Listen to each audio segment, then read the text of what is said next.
क्या कभी सोचा है एक छोटी सी मेडिकल नेग्लिजेंस कुछ बच्चों को लाइलाज बीमारी के कारण बना सकती है? जी हाँ, बात हो रही है चाईबासा से आए हाल ही में एक दर्दनाक केस की, जहाँ पे कुछ बच्चों को जो कि थैलेसीमिया से पीड़ित थे उन्हें HIV कॉन्टामिनेटेड ब्लड चढ़ा दिया गया है। तो मैं अनुपम उत्सव, महात्मा गांधी स्मारक चिकित्सा महाविद्यालय एवं अस्पताल का द्वितीय वर्ष का छात्र, यह वीडियो इसलिए नहीं बना रहा कि मैं हेल्थ केयर सिस्टम को डिफेंड करना चाह रहा हूँ या किसी के गलती पे पर्दा डालना चाह रहा हूँ। मेरा इस वीडियो को बनाने का सिर्फ एक ही मुद्दा है कि हमारे सिस्टम में क्या फ्लॉज हैं, उसे आप भी समझें और उसका जड़ कहाँ है और उससे कैसे हम लोग निपट सकते हैं। तो यह सिर्फ चाईबासा तक सीमित नहीं है। चाईबासा से आगे बढ़ के सिर्फ झारखंड के और भी जगह में नहीं बल्कि पूरे देश में ऐसी केसेस सरेआम देखने को मिलती हैं। रोज लगभग हर दिन ऐसे केसेस हमें देखने को और पेपर में पढ़ने को, न्यूज़ चैनल्स पे और आपको हर जगह मिल ही जाएंगे। कभी किसी ने ऑपरेशन करते समय किसी के पेट में कैंची छोड़ दिया या और भी बहुत सारे आफ्टर सर्जरी के बाद प्रॉपर पोस्ट ऑपरेटिव मैनेजमेंट नहीं कर पाए, गलत डायग्नोसिस में गलत दवाई दे दी, जहाँ पानी नहीं चढ़ाना वहाँ पानी चढ़ा दिया। ऐसे बहुत सारे केसेस हैं जो कि आज हमारे हेल्थ केयर सिस्टम में जगह जगह से आ रहे हैं। तो ये सिर्फ पहला केस नहीं है, ये केस इस तरह के केस पूरे ऑल ओवर इंडिया में आ रहे हैं। तो इसके लिए एक सख्त कदम उठाना चाहिए सरकार को, और वो कदम क्या होना चाहिए ये हम जानेंगे इस वीडियो में। तो यह वीडियो आप मेडिको हैं या आप नॉन मेडिको हैं, आप किसी भी सेक्टर से बिलोंग करते हैं, आपके लिए बहुत इंपॉर्टेंट है जानना कि आज का प्रेजेंट सिनेरियो में हमारा हेल्थ केयर सिस्टम इतना चरमराया हुआ क्यों डॉक्टर्स जो सरकारी डॉक्टर्स हैं उन पे पेशेंट का भरोसा नहीं है और किस तरह हम इसे ठीक कर सकते हैं। तो चलिए जानते हैं। तो चलिए जानते हैं कि आखिरकार पूरा केस क्या था। तो चाईबासा में, झारखंड के चाईबासा जिले में एक ब्लड बैंक की ये बात है जिसमें कि कुछ परिजन गए अपने बच्चों को लेके जो कि थैलेसीमिया से पीड़ित हैं। थैलेसीमिया क्या होता है? तो थैलेसीमिया खून की वो बीमारी है, ये एक जेनेटिक डिसऑर्डर है जिसे भी ये बीमारी होती है वो पर्याप्त मात्रा में हीमोग्लोबिन और लाल रक्त कोशिकाएं RBCs नहीं बना पाती हैं। तो ये एक जेनेटिक डिसऑर्डर है जो कि जिसमें कि हमें ठीक करने के लिए हमें ब्लड को ट्रांसफ्यूज यानी ब्लड चढ़ाया जाता है। तो इसी क्रम में जब वो परिजन गए अपने बच्चों को लेके ब्लड चढ़ाने के लिए तो एक मेडिकल नेग्लिजेंस हो गई। मेडिकल नेग्लिजेंस मतलब कि एक मेडिकल गलती जो कि जिसमें कि उन्हें जो नॉर्मल ब्लड रहता है उसके जगह पे HIV कॉन्टामिनेटेड ब्लड चढ़ा दिया। अब वो मासूम बच्चे अब HIV के पेशेंट बन गए। तो अब उन्हें पूरी जिंदगी भर एक बीमारी का बोझ अपने सर पे लेके रहना पड़ेगा। तो अब आप सोच सकते हैं कि एक छोटी सी ब्लड ट्रांसफ्यूजन की गलती कैसे किसी की पूरी जिंदगी को बर्बाद कर सकती है। तो कितना सीवियर ये प्रॉब्लम है। ये तो एक छोटा सा प्रॉब्लम मैंने बताया कि पूरा केस ये चाईबासा का क्या केस था, लेकिन और भी पूरे हमारे देश में और भी बहुत सारे केसेस, बड़े बड़े केसेस आते हैं। तो यह चाईबासा की एक चीख है जिसे हमें और सरकार को गंभीरता से लेना चाहिए और इसके लिए कुछ सख्त कदम उठाने चाहिए। तो पहले हम समझते हैं कि इस सब जितने भी ये गड़बड़ियाँ हो रही हैं तो उसका कारण क्या है, उसके जड़ क्या है, कहाँ पे मेन दिक्कत है। तो अगर मैं बताऊँ कि दिक्कत है क्या, तो दिक्कत है तो आइए समझते हैं दिक्कत क्या है। तो जैसा कि मैंने बताया कि ऐसे बहुत सारे नेग्लिजेंस हो रहे हैं, तो इसका मेन जड़ जो है वो है मेडिकल कॉलेज की करिकुलम। जो ट्रेडिशनल हमारा करिकुलम चला आ रहा है, तो जो ट्रेडिशनल करिकुलम है उसके हिसाब से जो रॉ लर्निंग है और थ्योरेटिकल नॉलेज उस पर बहुत ज़्यादा फोकस किया जाता है, जिससे क्या होता है कि असेसमेंट और जो मेडिकोज हैं वो कितने प्रैक्टिकली और क्लिनिकल जो डिसीजन मेकिंग होता है वो पोटेंशियल उसमें कितना है, उसका असेसमेंट हो ही नहीं पाता। तो अब आप पूछेंगे कि इसका प्रूफ क्या है, तो प्रूफ है मेरे पास रिसर्चेस। तो एक सर्वे जो कि बताती है कि जो हमारे ट्रेडिशनल करिकुलम चला आ रहा है पहले से, जिसमें किस पे फोकस किया जाता है, लर्निंग और नॉलेज एक्विजिशन, जिसमें प्रैक्टिकल नॉलेज पे भी जोर दिया जाता है लेकिन उस स्तर पे नहीं जैसा कि देना चाहिए। प्रैक्टिकल पे ज़्यादा फोकस करते हुए थ्योरेटिकल थोड़ा कम भी है तो चलेगा, ये स्ट्रेटजी होना चाहिए जो कि नहीं चला रहा है, जिससे कि जो प्रैक्टिकल असेसमेंट है वो अच्छी तरह से हो ही नहीं पाता है। और एक दूसरा सर्वे ये भी बताता है कि जो हमारे स्वास्थ्य सेक्टर में, हेल्थ सेक्टर में जितने एक्सपीरियंस डॉक्टर हैं, लगभग 5-10 साल पहले से जो हमारे हेल्थ सेक्टर में हैं, उन पे रिसर्च हुआ। तो उनसे पूछा गया कि आपका क्या मानना है हमारे ट्रेडिशनल जो मेडिकल करिकुलम है उसके बारे में। तो 94% ऑफ द डॉक्टर्स जो कि उतने एक्सपीरियंस्ड हैं, उनका मानना है कि जो हमारा ट्रेडिशनल करिकुलम है वो मॉडर्न हेल्थ केयर फैसिलिटी के लिए इनसफिशिएंट है। तो सोचिए, जब उतने एक्सपीरियंस डॉक्टर में से 94% को ऐसा लगता है कि सुधार की आवश्यकता है, तो जो अभी जस्ट ग्रेजुएट होकर हम जो MBBS अभी जस्ट करके ग्राउंड लेवल पे उतरेंगे, उनके लिए कितना चैलेंजिंग हो जाएगा अगर हम लोग वही ट्रेडिशनल जो चला आ रहा है उसे अगर फॉलो करें तो मेन प्रॉब्लम यही है कि एक हाई प्रेशर बना दिया जाता है कॉलेज पे, यूनिवर्सिटी पे, कि आपको हर फेज़ में एक पर्टिकुलर परसेंटेज ऑफ बच्चों को पास कराना ही है। तो उनके लिए भी एक मजबूरी है कि वो भी उतने स्ट्रिक्ट नहीं हो सकते क्योंकि उन्हें भी आगे जवाब देना पड़ेगा। तो जो मेन प्रॉब्लम है, जो जड़ है, वो एक कॉम्पिटेंसी गैप है जो कि हमें मेडिकल कॉलेज के लेवल पे एनालिसिस करने की बहुत बड़ी ज़रूरत है। ये जो कॉम्पिटेंसी गैप अभी छोटा सा यहाँ पे नज़र आता है, वो आगे चल के एक बड़ा मेडिकल नेग्लिजेंस में बदलता है, जैसे कि हुआ चाईबासा वाले केस में और होता है बाकी जगहों में भी। तो यही था पूरा माजरा कि पूरा प्रॉब्लम क्या है। तो जब भी ऐसी गलतियां होती है तो अब सवाल यह उठता है कि इसमें गलती किसकी है, स्टाफ की, डॉक्टर की, या उस सिस्टम की जहां से ये अनडिजर्विंग डॉक्टर्स मैन्युफैक्चर हो रहे हैं। हाँ, मुझे ये बोलने में जरा सा भी शर्म नहीं है कि अनडिजर्विंग। उन्हें जब आपका ट्रेनिंग पीरियड रहता है, जब उन्हें पढ़ाया जा रहा है, सिखाया जा रहा है, उसी समय अगर वो अप टू द मार्क नहीं है तो वहीं पे रोकना चाहिए, क्योंकि आगे चल के वो किसी की जान भी ले सकते हैं, जो कि होता है बहुत सारे केसेस में। तो चलिए आते हैं कि इस कॉम्पिटेंसी गैप पे, जो कॉम्पिटेंसी गैप आ रहा है वो आगे चल के एक मेडिकल नेग्लिजेंस में बदल जा रहा है, जिससे कि बहुत सारी प्रॉब्लम्स हो रही हैं जो ग्राउंड लेवल पे दिख भी रहा है। तो हमारा जो प्रोफेशन है वो है इंटीग्रिटी का और स्किल मांगता है। तो अब एक दूसरा सर्वे के बारे में आपको बताते हैं जो कि किया गया case analysis national consumer dispute redressal commission. अब आप पूछेंगे ये क्या है? ये वो कंज्यूमर कोर्ट है जिसमें कि परिजन जिनके साथ कि मेडिकल नेग्लिजेंस होता है वो अपने डिस्प्यूट्स को लेके आ सकते हैं, जिन पे तुरंत से तुरंत सुनवाई होती है। तो एक फास्ट ट्रैक कोर्ट जैसा ये चीज़ है, ये कमीशन। तो इसमें जितने भी लिटिगेशन फाइल हुए हैं उनको अगर एनालाइज किया जाए तो यही पता चलता है कि जो मेन प्रॉब्लम आती है वो होती है लैक ऑफ स्किल की और मेडिकल रिकॉर्ड्स अच्छे से ना ले। ये दो मेजर प्रॉब्लम आती है। तो अब ये क्या दर्शाता है? साफ है कि फंडामेंटल्स ही वीक है।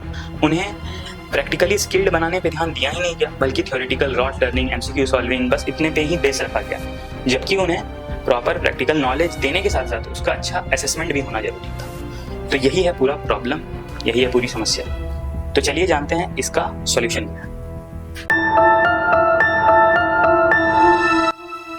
तो चलिए जानते हैं इसका सॉल्यूशन क्या है। तो ऐसा नहीं है कि सरकार ने कुछ करने की कोशिश नहीं की, सरकार ने कुछ अच्छे कराए, जैसे कि नेक्स्ट एग्जाम। अब ये क्या है? तो पहले जो ट्रेडिशनल हमारा करिकुलम था उसके हिसाब से आपकी पूरी मेडिकल कोर्स है 5.5 साल की। 4.5 साल की कोर्स आपने खत्म की, फाइनल ईयर का आपने यूनिवर्सिटी एग्जाम दिया और उसके बाद फिर आप चल गए इंटर्नशिप पे। तो आपके नाम के आगे डॉक्टर लग गया, आप बस इंटर्नशिप किए, फिर आपको डिग्री मिल के आप बन गए doctor, general physician. You are now a general physician. लेकिन अब ये जो नेक्स्ट है, ये नेक्स्ट एग्जाम USMLE एक एग्जाम होता है, United States medical licence examination, जो कि ऑल ओवर वर्ल्ड ऑर्गेनाइज किया जाता है US की तरफ से, जिसमें कि आपको लाइसेंस मिलता है US में प्रैक्टिस करने की, यूनाइटेड स्टेट्स में, अमेरिका में।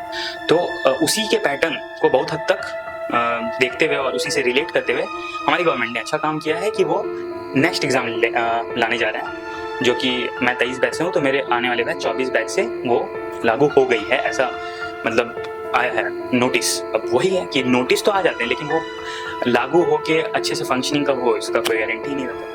तो ठीक है, तो ये एग्जाम क्या है, अब इसके बारे में आते हैं कि ये एग्जाम क्या है। तो इस एग्जाम में क्या होगा कि जैसे आपने अपने 4.5 साल के कोर्स खत्म किया, तो एक आपका फिर से इवैल्यूएशन टेस्ट होगा, जिसमें कि आपको 1-to-1 वही प्रैक्टिकल स्किल्स पे फोकस किया जाए कि आप अच्छे से CPR या फिर और भी उस टाइप की जो प्रोसीजर, कॉमन प्रोसीजर जो आपको आनी चाहिए वो आप कर पा रहे हैं कि अगर आप उसमें फेल कर रहे हैं, आप वो नहीं कर पाए, तो आपको आगे इंटर्नशिप करने का मौका ही नहीं मिलेगा, आपको पहले ही रोक दिया जाएगा। तो ये एक अच्छा कदम सराहनीय कदम। और एक दूसरा कदम क्या है कि CBME, competency based medical examination, तो ये लाया गया गवर्नमेंट की तरफ से 2019 में। तो इसका भी वही फंडा है कि ये करिकुलम अब लागू हो चुका है 2019 से ही। हम लोग का जो पूरा पैटर्न अभी चल रहा है एमबीबीएस का वो CBME पे ही आधारित है, जिसमें कि वही थ्योरेटिकल नॉलेज पे उतना फोकस नहीं और प्रैक्टिकल स्किल्स पे पूरा ध्यान दिया जाएगा, ऐसा सरकार की तरफ से माना है। लेकिन अगर प्रेजेंट सिनेरियो में देखा जाए तो मैं बता रहा हूँ कि अभी मेरे कॉलेज में 100 सीट्स हैं एमबीबीएस की, जो कि इस साल से 2025 बैच का जो एडमिशन है वो 150 होगा। लेकिन हमारे लैब्स क्या ही बताऊँ, आपको दिखाऊंगा कभी लैब का। मैं ब्लेम नहीं कर रहा हूँ, किसी को भी ब्लेम करना मकसद नहीं है, मकसद है सुधार का। तो पहले प्रॉब्लम तो समझे। तो प्रॉब्लम यही है कि वो 150 स्टूडेंट्स तो आ जाएंगे, लेकिन उनके एकोमोडेशन का दिक्कत है। हमारे कॉलेज में एकोमोडेशन का दिक्कत है तो उन्हें बाहर रहने के लिए बोला जाता है। अब मतलब वो इतना बड़ा एग्जाम जो कि टफेस्ट हुआ इस बार 2025 का, वो क्लियर करके आ रहे हैं और उन्हें हॉस्टल भी नहीं दिया जा रहा है, पहली बात। दूसरी बात, उनके लैब में जो हम लोग थे 100, उसमें दिक्कत होता था कि बैठने की अच्छी व्यवस्था नहीं थी। जो आपका रिएजेंट्स रहते हैं उसमें कुछ दिक्कत, कभी कुछ रिएजेंट नहीं है, तो वो जब 50 बढ़ा तो उस हिसाब से रिसोर्सेज भी मुहैया करानी चाहिए, जो कि शायद अभी तक हो पाए या नहीं, गॉड नोस। तो ये प्रॉब्लम्स मेन। तो अब इसका सॉल्यूशन यही है कि 3 मेजर कदम उठाने होंगे गवर्नमेंट को, जो कि जिससे कि और ज़्यादा एफिशिएंट हो पाए हमारा मेडिकल करिकुलम जो पहले से चला रहे हैं उससे बेटर हो पाए। तो 3 कदम में आते हैं। सबसे पहला कदम, सबसे पहला जो ऑर्डर निकलना चाहिए वो है हाई पास परसेंटेज प्रेशर को खत्म कर दें। वो जो जबरन प्रेशर डाला जाता है यूनिवर्सिटीज़ पे, कॉलेज पे, जो कि प्रोफेसर HOD का भी अब मजबूरी हो जाता है कि उन्हें एक बल्क ऑफ स्टूडेंट्स को पास करना है, तो उसको स्ट्रिक्ट तौर पे हटा देना चाहिए। पहले तो आपने, अब मैं फिर बोलूँगा तो विवाद होगा, लेकिन मैं बोलूँगा कि रिजर्वेशन देके आपने जो अनडिजर्विंग थे उन्हें आपने पहले तो दाखिला दिलवा दिया एमपीएस। लिटरली मतलब वो उन्हें नहीं पता है, 11-12 का बेसिक्स भी नहीं पता है और वो मेडिकल कॉलेज में है, ठीक है, वहाँ तक तो अब क्या ही बोला जाए, ठीक है, जो भी है तो उस पर बाद में बात किया जाएगा। तो अब आ गए, अब आने के बाद यहाँ पे भी आप उसी तरह bulk of major chunk of बच्चों को पास कराओगे तो आगे चल के वही मेडिकल नेग्लिजेंस से फिर किसी के जान पे दिक्कत आएगी। तो हाँ, तो जब वो पास परसेंटेज जो है हाई पास परसेंटेज उसे ख़त्म कर दिया जाएगा और पासिंग सिर्फ मेरिट बेस्ड होगा, तभी जाके कुछ सुधार आ सकती है। अब आते हैं दूसरे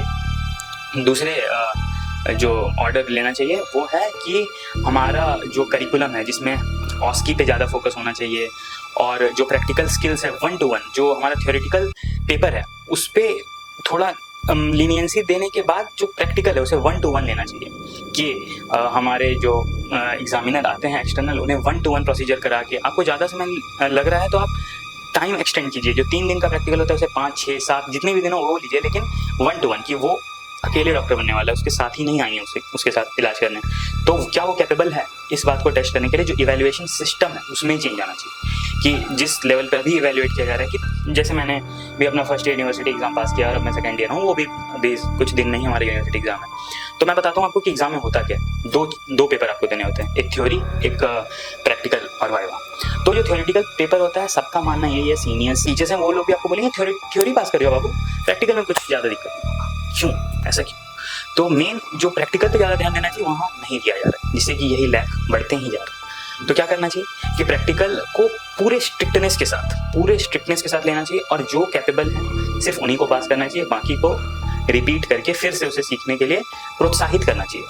फेल करना ये नहीं है कि उसे डिमोटिवेट करना, उसे समझाना कि आपका ये गलती है, आप उसे सुधारिए, आप वापस से आइए, आपको फिर मौका दिया जाएगा, फिर हम आपको एनालाइज करेंगे और आप अगर कैपेबल हो तो ही आपको आगे भेजा जाएगा। स्ट्रिक्टनेस बहुत ज़रूरी है अगर चेंजेस आना, मतलब चेंजेस चाहती है सरकार या फिर एक नॉर्मल सिटीजन। तो ये हो गया दूसरा स्टेप। और तीसरा स्टेप आता है हमारे रिसोर्सेज, जो जैसा कि मैंने पहले बताया कि हमारे कॉलेज के जो रिसोर्सेज हैं उसे बढ़ाना चाहिए और जो फैकल्टी है उनकी ट्रेनिंग पे ज़्यादा ध्यान देना चाहिए। उन्हें और भी अच्छे जो ट्रेनर्स हैं उन्हें बुला के बीच में रीएवैल्यूएट उन्हें भी किया जाना चाहिए कि वो कितने कैपेबल हैं या और किस तरह से उन्हें और एम्पावर किया जाए, मतलब उन्हें सिमुलेशन से बताने का कोई भी प्रोसेस या फिर प्रैक्टिकली डमी अवेलेबल किया जाए। हमारे किसी डिपार्टमेंट में है, लेकिन हर डिपार्टमेंट में जो प्रॉपर रिक्वायरमेंट है उसे पूरा किया जाए। तो यही 3 चीज़ें जब होंगी, जो कि पहला है हाई पास परसेंटेज प्रेशर को हटाना, दूसरा इवैल्यूएशन सिस्टम में चेंजेस और तीसरा रिसोर्सेज की वृद्धि। ये 3 चीज़ जब इम्प्लीमेंट होगी तभी आपको चेंजेस दिखेगा ग्राउंड लेवल पर, वरना जैसा चल रहा है वैसा ही चलेगा। तो ये था सॉल्यूशन। तो आते हैं फाइनल कॉल ऑफ एक्शन पे। तो चाईबासा के बच्चों ने हमें एक सीख तो जरूर दी है कि कैसे एक छोटी सी मेडिकल नेग्लिजेंस उनके लिए ज़िंदगी भर की बोझ बन सकती है। तो मेरा मानना है कि रिफॉर्म्स आर मस्ट, और ये सिर्फ मेरा ही नहीं, हर एक सिटीजन का, हर एक, चाहे वो मेडिको हो नॉन मेडिको हो, सबका यही मानना है, क्योंकि आपने बशर्ते टैक्स दिया है गवर्नमेंट को इसके लिए। और ऐसे भी हमारा स्टैंडर्ड्स बढ़ना चाहिए। तो स्टैंडर्ड्स कब बढ़ेगा? स्ट्रिक्टनेस, जहाँ पे स्ट्रिक्टनेस नहीं दिखा के लापरवाही लीनियंसी की जाती है तो उसका नतीजा आपको ग्राउंड लेवल पे देखने को मिलता है। तो अगर आप भी चाहते हैं कि ऐसे केसेस दोबारा रिपीट ना हो, क्योंकि आज वो बच्चे ठीक है आपसे रिलेटेड नहीं है, आप बोलेंगे मेरा क्या, लेकिन कल आपके परिजन या आपके भी कोई रिलेटिव उस बच्चे की जगह ले सकते हैं, और आपको नहीं पता है कि सामने वाला डॉक्टर किस असेसमेंट से आपके पास बैठा है। तो एक चेंज बहुत ज़्यादा ज़रूरी है हमारे हेल्थ केयर सिस्टम को बूस्ट करने के लिए। तो डॉक्टर्स को ब्लेम नहीं करना है, उन्हें एम्पावर करना है। एम्पावर करने के लिए better policy making, better training और अपलिफ्टमेंट ऑफ स्किल्स बहुत ज़्यादा ज़रूरी है। तो अगर आप भी चाहते हैं कि ऐसे केसेस दोबारा ना हो तो इस वीडियो को शेयर करें, और जो पॉलिसी मेकर्स हैं उन तक पहुँचाएँ कि ये चेंजेस बहुत ज़रूरी है। मैं ऐसा नहीं बोल रहा कि उन्हें ये बात पता नहीं है, उन्हें पता है, लेकिन उन्हें रियलाइज़ कराना, बताना कि ये नीड है, आज की प्रेजेंट सिनेरियो की ये नीड है, ये बताना बहुत ज़रूरी है। तो ये कैसे होगा? शेयर करके, फैला के, सबको बता के, अवेयरनेस क्रिएट करके। तो इसी बात के साथ मैं विदा लेता हूँ आपसे। तो अगर ये चेंजेस आएंगे तभी जाके हम कह पाएंगे कि Indian health care system is not just treating patient but protecting lifes. तो मैं अनुपम उत्सव बस यही चाहूँगा कि अवेयरनेस से रिफॉर्म आए और रिफॉर्म से सेफ्टी।